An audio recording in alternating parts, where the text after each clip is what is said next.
Alors, dans cette vidéo, je vais vous expliquer comment on peut développer une fonction toUpper qui permet de transformer tout un texte en majuscule.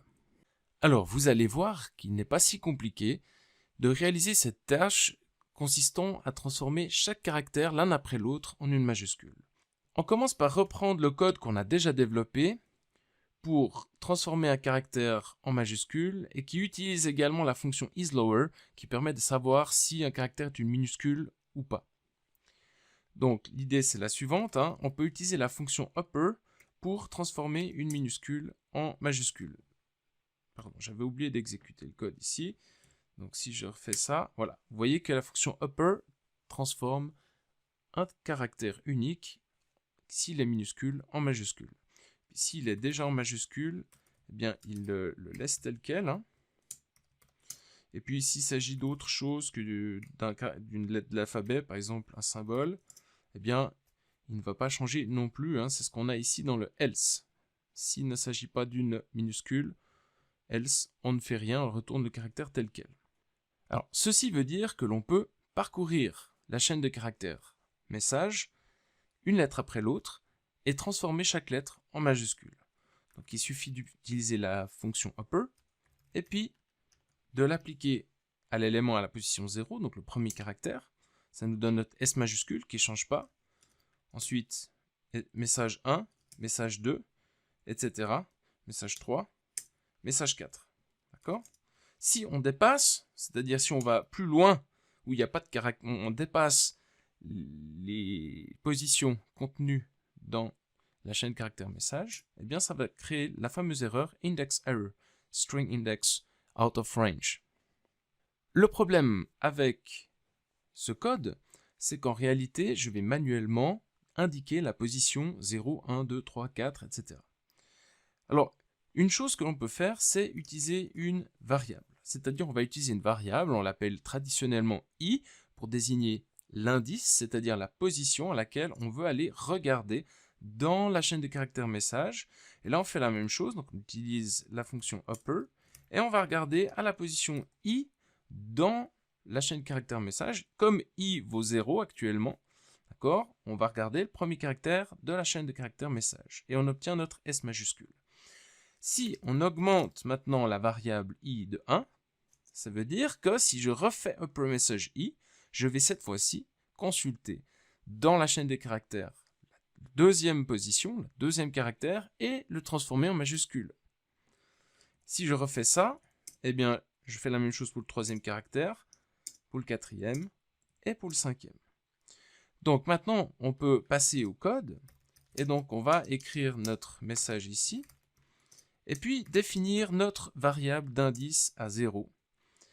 Et donc maintenant, on peut sans problème faire par exemple un print message i, d'accord, et puis augmenter i de 1. Si on exécute ça, eh bien, il nous met notre premier caractère en majuscule. Et si on copie-colle ça quelquefois, eh bien, on arrivera à passer tout le texte en majuscule. J'ai oublié à chaque fois de faire upper. Du coup, il ne m'a pas transformé mon texte en majuscule. Voilà, si je réexécute, cette fois-ci, on a bien transformé tous les caractères en majuscules. Alors maintenant, c'est un peu embêtant parce qu'on a copié-collé un certain nombre de fois ce texte. Vous savez très bien qu'on ne fait jamais ça en informatique, d'accord ? Le but, c'est de rester ce qu'on appelle dry, don't repeat yourself. Et donc pour ça, on va utiliser une boucle. Alors utilisons une boucle while, puisque on peut établir une condition avec la valeur de l'indice i. On sait qu'il y a 5 caractères dans notre chaîne de caractères message, et il ne faudrait donc pas répéter plus que 5 fois. Ça veut dire qu'il ne faudrait pas que la variable i dépasse 5. D'accord ? Donc chaque fois, on incrémente la variable i. Si je répète, ça nous fait exactement le même code. Et une chose qu'on peut encore faire, c'est utiliser la fonction len pour calculer à notre place la longueur du texte qui est stocké dans la chaîne de caractères message. Donc là, à la place du 5, on va mettre len de message. Et avec ça, maintenant, on a une fonction, enfin, c'est pas encore une fonction en fait, on a un code qui permet de parcourir un caractère après l'autre, le texte qui est stocké dans la variable message, et de mettre chaque caractère en majuscule. Maintenant, ce que l'on voudrait faire, c'est une commande qui fait ceci. D'accord ? On aimerait bien faire une fonction même qui s'appellera peut-être toUpper et puis qui prend un texte et qui va retourner le texte, cette fois-ci mis en majuscule. Donc là, on va plus utiliser la variable message parce que cette fois-ci, c'est le paramètre texte ici que l'on va utiliser. D'accord ? Mais le reste ne changera pas. Alors si j'appelle la commande toUpper et puis je dis que ça, on veut mettre le texte salut en majuscule. Voilà ce qu'on a. On affiche le texte en majuscule.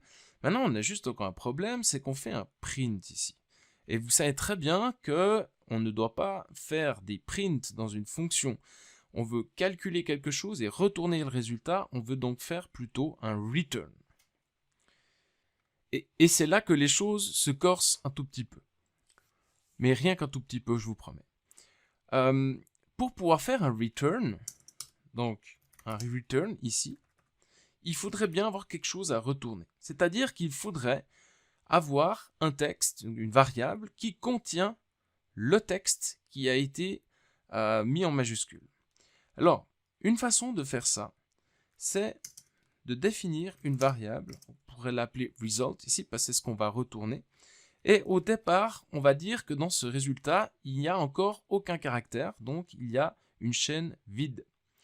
Et ce qu'on va faire ici, au lieu d'afficher le caractère que l'on est en train de le mettre en majuscule, au lieu de les afficher les uns après les autres, on va plutôt les rajouter les uns après les autres dans la variable result. Et puis à la fin, on retourne cette variable result. Pour bien que vous compreniez ce qui se passe, je vais enclencher le debugger et puis faire le débogage pas à pas. Donc, on rentre ici, on évalue salut, on ouvre une feuille de brouillon, n'est-ce pas, pour l'exécution de la fonction toUpper. Alors, bon, on y va. Donc, on crée la variable result. Au départ, c'est un texte qui est vide. Ici, on crée donc la variable i. On va tester la condition. I vaut 0, c'est plus petit que la longueur du texte qui vaut 5. On va rentrer ici.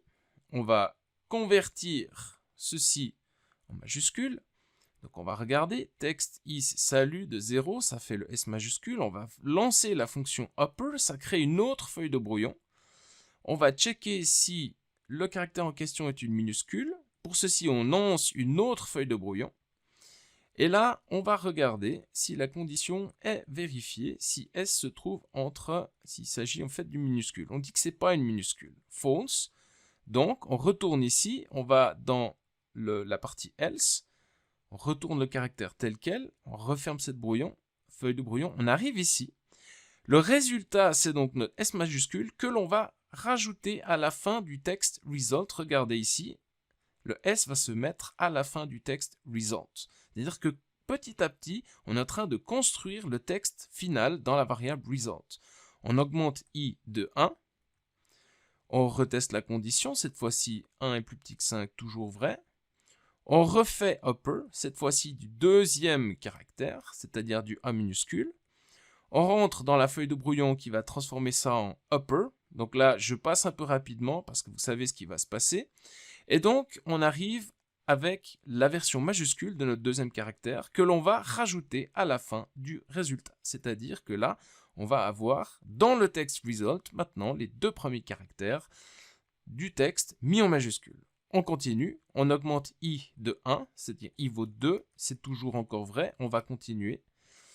On obtient ici maintenant la majuscule correspondant au texte, au caractère à position 2. Donc on a le L majuscule qui s'est mis au bout. Je continue, on a le U, on a le T. Maintenant, on augmente encore une fois le I, il va valoir 5, ce qui n'est pas plus petit que 5. Et donc, on va interrompre la boucle et passer à l'évaluation du return qui va aller regarder ce qu'il y a dans la variable salut et qui va retourner le texte en majuscule salut. Et donc, on va se retrouver ici avec le résultat final.